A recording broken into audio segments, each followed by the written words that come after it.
Wimbledon, the pinnacle of tennis. The stars that every tennis player and fan aspires to be like shine bright. Or do they? A lot has shaken up this year.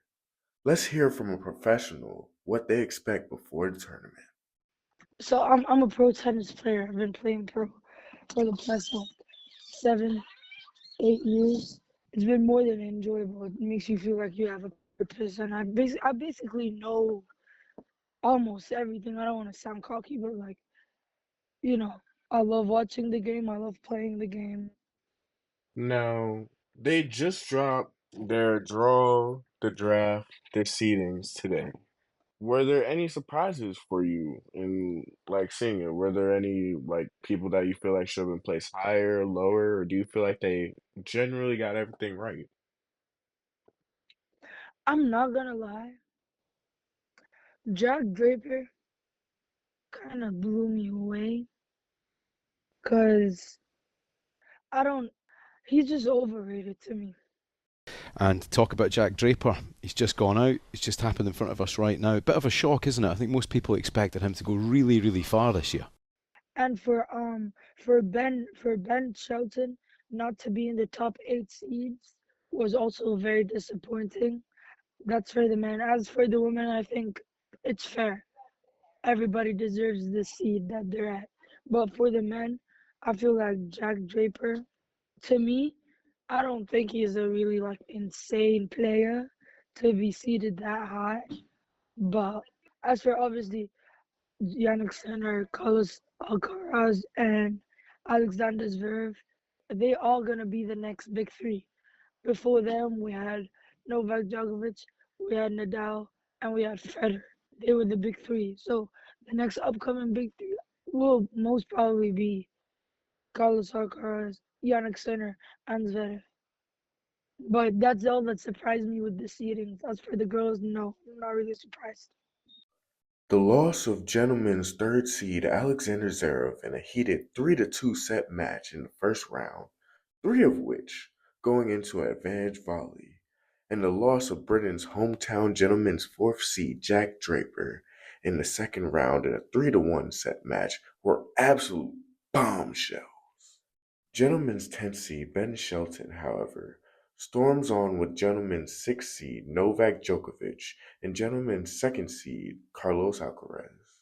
Women's 1st seed Arena Sabalenka also holds strong as she faces unranked Laura Sigmund in the quarterfinals. Sigmund has failed the ladies' 6th and 29th seeds. Will she manage to uproot Sabalenka as well?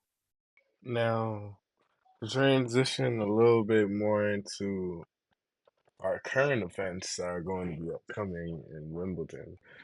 Who you're looking forward to seeing in the tournament? Who are you projecting to win? Who are your dark horses? I'm not gonna lie, I have never been a Yannick Sinner supporter, but I'm rooting for him this for Wimbledon because of how much work he's been putting on. The practices that he's been uploading and the press has been uploading about Yannick Sinner generally shows that he's putting in the work. And I think nobody's more deserving if you put in the work. So definitely rooting for Yannick Sinner. Sinner and Shelton will face off in the quarterfinals. Shelton is coming off a strong tear, only yielding one set the entire tournament thus far. Sinner, on the other hand, was on the verge of elimination following a different tear. Gentlemen's 19th seed Grigor Dimitrov suffered an apparent pectoral injury in the third set while up 2-0 against Sinner in the round of 16. And um I need Sabalenka to get her get back from Coco Golf. I don't Mm. I don't want Coco to be winning another title. I mean, it's amazing that she is, but Sabalenka's like she's a legend to me, so I need her to get her get back this tournament because I'm pretty sure they'll both go to the finals. Oh my gosh, a Coco rooting against another Coco? This is crazy. Sorry, bro, but I got to. Sabalenka's been my day one. Now you talk about getting her get backs. You want to dive a little bit deeper into the situation? What exactly is she trying to avenge herself from? Sabalenka has way, way, way more experience than Coco, right? So for her to be losing continuously, and Coco did wipe the floor with her in that final set.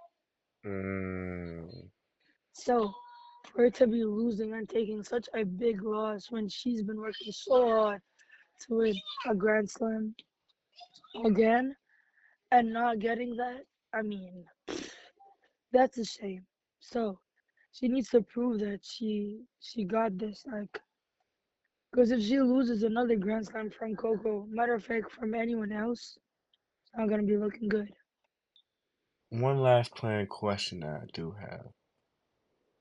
What's Who up? is standing atop the podium for you? Let's start with the men's. I'm not gonna lie. For the men, it's always gonna be Novak. Like Mm, that he's so talented and driven and everything. But he's old, so I think someone like a very close contender would be hmm. I'm gonna go with Zverev. I'm gonna go with him. I like the way he plays. I like the vibes he brings on court. Obviously, I wish Nick Kyrgios, would have continued and just not like started to not make tennis a priority. But we can't have what we want. So I'm gonna go with Zverev. That's for okay. the men. As for the women, it's always gonna be Sabalenka. It's Ride always or gonna be her. die. Ride or die, bro. That girl is So, are you thinking insanely it's good. gonna be like a cakewalk for her, or are you thinking it's gonna be more of a rocky road where she has to overcome and triumph?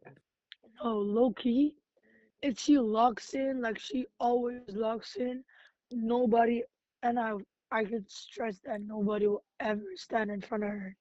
Mm, That girl that's a is bold pure claim. talent. She has the physical, like she has the body for it. She has the mindset for it. She's insanely talented and she's a great player. Her shots are extremely powerful. Her placement is insane. So yeah, low key, she just needs to lock in. If she doesn't lock in, she's not winning. And what do you think will be the key factors showing that she's either locked in or not locked in? If she ain't arrogant Arrogant. or she just plays, sometimes she gets way too arrogant. But if she just plays without focusing on who's cheering, who's not cheering for her, what the other player's doing, everything, she's focusing on everything outside of the court, but not her tennis, then she not locked in. She just puts her mind to playing each and every single ball, regardless of how she's playing, regardless of if she's winning or losing.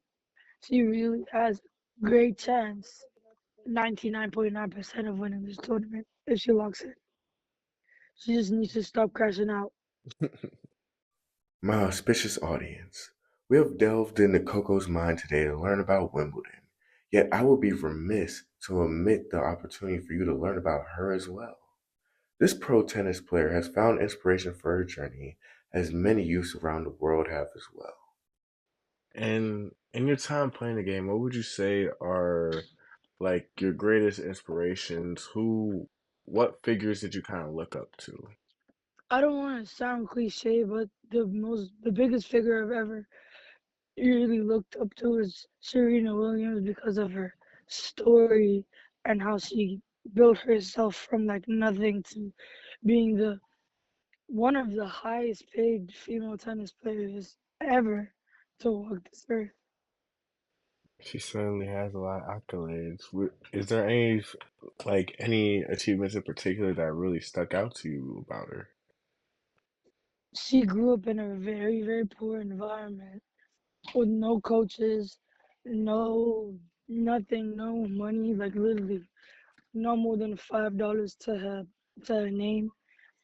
Started hitting with the wall, taught herself everything, entered one tournament, and even though she was losing like crazy in the beginning of her tennis career, as not even in the pro league, in the junior league, she never gave up, not once. She always pushed through every single hardship, Even when she was losing, when she was in her best spot, she always kept calm. If she would crash out, or for example, she wouldn't let anything stop her from winning, to say the least. Regardless of what she was going through, who was watching or who wasn't watching her, she would still push through. And to me, that has to be one of the most inspiring, pushing things that I will ever.